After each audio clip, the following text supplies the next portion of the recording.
अस्सलाम वालेकुम जी। ये स्कूल बैग की एक लॉट है। फ़्रांस का माल है सारा, ठीक है।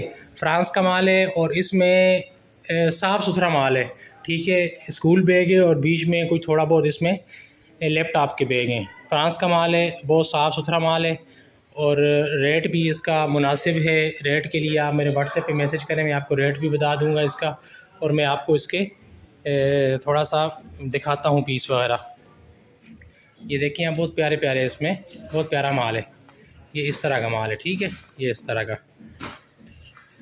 और इसमें जो है ना डैमेज पीस नहीं है।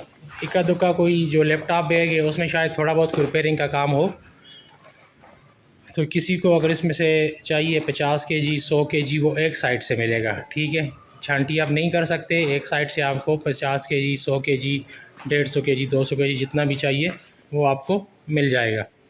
बाकी अच्छा माल है और ये आप मेरे व्हाट्सएप पे रब्ता करें।